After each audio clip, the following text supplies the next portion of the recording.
Hallo, Auspinnen vom ISO-Stecker-Kontakten. Dazu braucht man zwei Haarnadeln. Gerade das kleine Klickgeräusch gehört, später dazu noch ein bisschen mehr. Zweite Haarnadel hinein. Es wird wieder ein kleines Klick kommen. Wunderbar. Den Finger leicht auseinanderbiegen und schon, zack, ist er raus der Pin. So soll es gehen. Keine Gewalt am Kabel anwenden.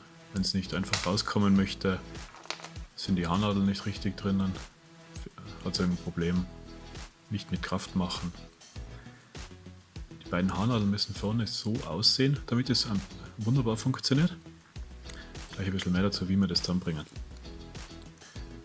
Kurzes Detail, der Kontakt hat links und rechts zwei so kleine Rastnasen und um ihn aus dem Gehäuse zu bringen, müssen wir die Rastnasen nach innen biegen leicht.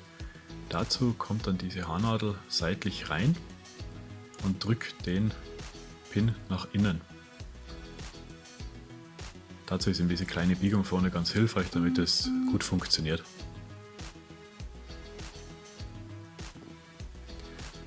Zwei frische Haarnadeln, gut ein bisschen aufbiegen, damit besser zukommen. Und jetzt brauchen wir das gerade Segment von der Haarnadel noch. Und zwar zuerst müsste da dieser komische Lacktropfen runterkommen. Ich habe den mit dem Feuerzeug jetzt einfach runtergebrannt. Ihr könnt es dann auch wegschleifen oder sonst irgendwie wegmachen. Feuerzeug geht ganz schnell. Und jetzt mit einer feinen Zange vorne 1-2 mm nehmen und die ein bisschen anwinkeln, nach außen biegen. Ja, ist ein bisschen zu wenig, Spur mehr darf es schon sein.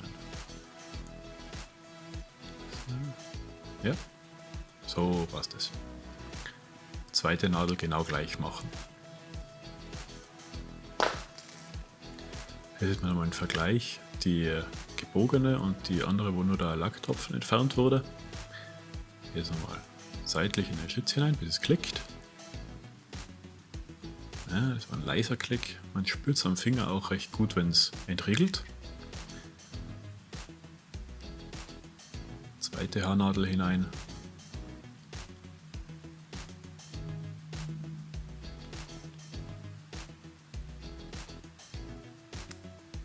Da war der Klick deutlich zu hören. Mit dem Finger leicht oben ein bisschen die Haarnadeln auseinanderdrücken, damit ein bisschen mehr Druck drauf ist. Und schon kann man das Kabel mit einem Zug rausnehmen. Die beiden Rastnasen am Pin sind dabei nicht verbogen. Auch wenn man den Pin hineingibt in den Stecker, gibt es ein Klickgeräusch. Ungefähr das gleiche Klickgeräusch bekommst du auch wieder, wenn du ihn rausnimmst.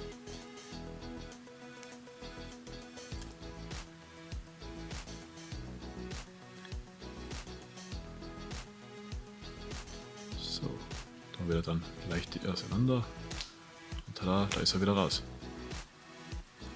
So einfach kann man diese Kontakte bei den ISO-Steckern auspinnen, umkonfektionieren, wie man es auch immer nennen mag.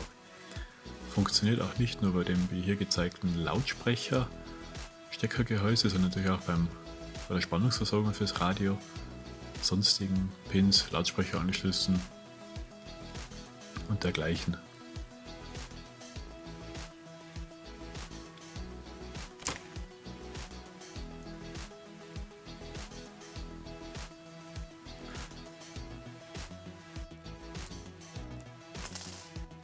Würde mich über einen Kommentar oder ein Gefällt mir zum Video freuen. Danke.